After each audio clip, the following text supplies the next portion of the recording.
We begin on the NFL gridiron. Tom Brady threw 2 touchdown passes and became the NFL's career leader in total yards passing in regular season and playoff games, leading the New England Patriots to a 27-13 victory over the New York Jets on Sunday. Here's Brady in the postgame. Are you still sick today? You still feeling it? I'm feeling better. Yeah, feeling better today. And yeah.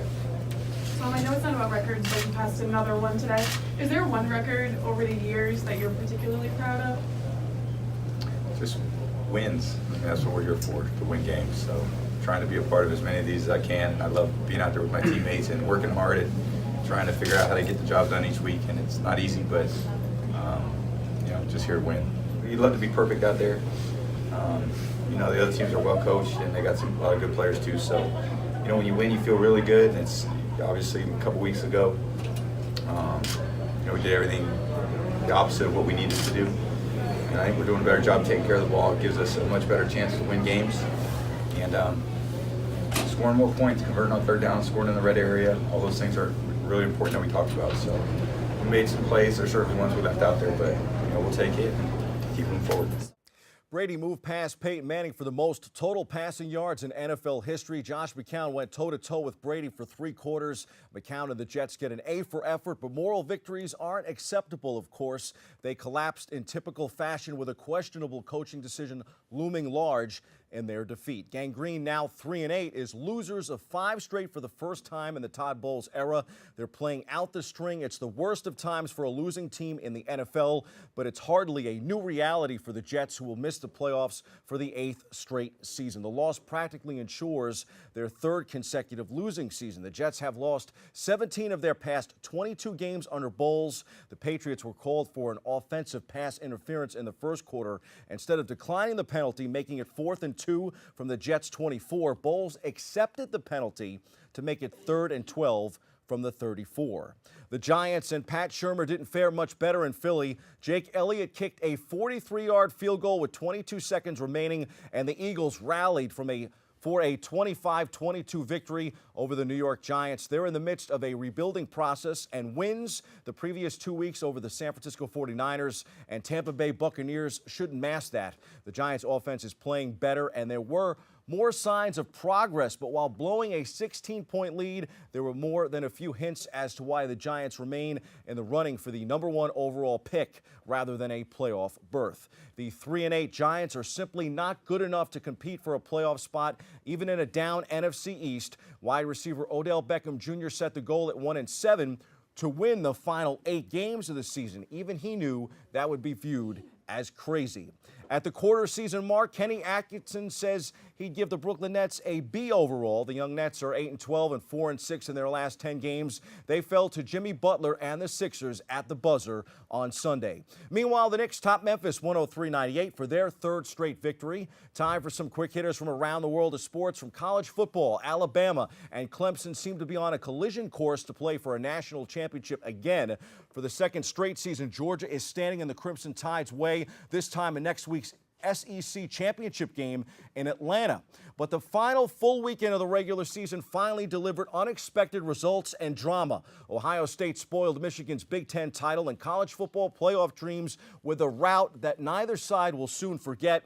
And by the end of Saturday night, LSU and Texas A&M had played 7 overtimes before the Aggies limped away with a 74-72 victory, the highest scoring game in FBS history.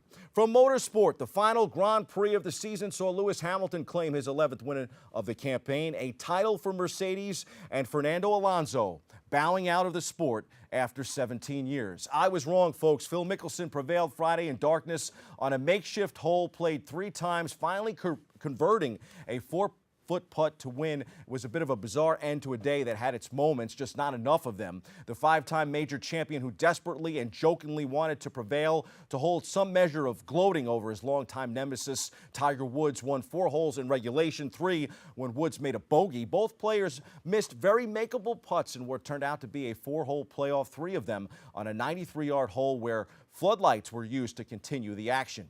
Yankees right-hander Sonny Gray is reportedly up for grabs this season after a disappointing performance in the Bronx, and there appears to be no shortage of suitors vying for the starter's services. In addition to the Cincinnati Reds, who are linked to the team, the Athletics, the Braves, the Twins, the Rangers, and Padres have all expressed interest in the righty, though no one team has emerged as a frontrunner in trade talks just yet.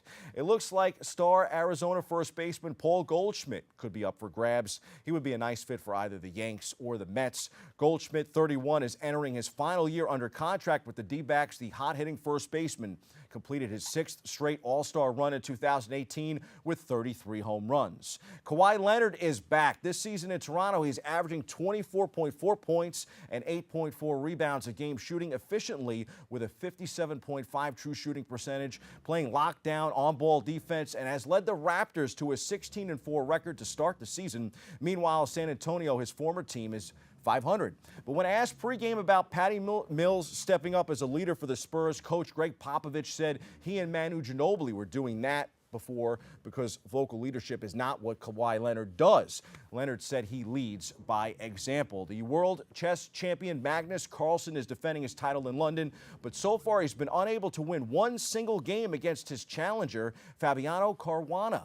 With 11 draws in 11 games, no championship has ever been as close as this one. The MLS Cup is now finally 2 weeks away, but Atlanta United's Eastern Conference Finals clash with the New York Red Bulls feels every bit like the league's championship showdown. Atlanta won the first leg 3-0 Sunday. With apologies to Sporting Kansas City's Western Conference Finals clash with the Portland Timbers, which should be a tightly contested affair, the Red Bulls and Atlanta have been the best teams in MLS for much of the 2018 season and enter this series having put together two of the best seasons in league history. On the ice, Tampa Bay defeated the Devils 5-2 Sunday. The Isles host Washington tonight at 7. The Rangers will host Ottawa at 7. Those are the headlines.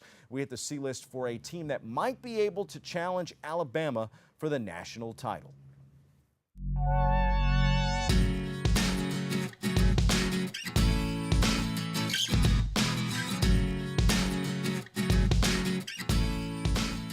Notre Dame. The Fighting Irish all but punched their first CFP ticket with a 24-17 victory at USC on Saturday night. The result was a little closer than expected, and the Irish had to come back from a 10-point deficit in the first half, but they only needed to win. It's the fourth time in the past 50 years that they've finished a regular season unbeaten. The Irish have now done it twice under coach Brian Kelly. They went 12-0 in 2012 before losing to Alabama, 42-14 in the BCS National Championship that year. Kelly is only the fourth coach in Notre Dame history to have multiple unbeaten regular seasons, and yes, Knute Rockne is among that list. Quarterback Ian Book threw for a career-high 352 yards against the Trojans, becoming the first Notre Dame player to throw for at least 300 against USC in the past 20 years. I believe this team is better than that 2012 team that fell to Bama. I would love to see the Fighting Irish get another crack at them this year.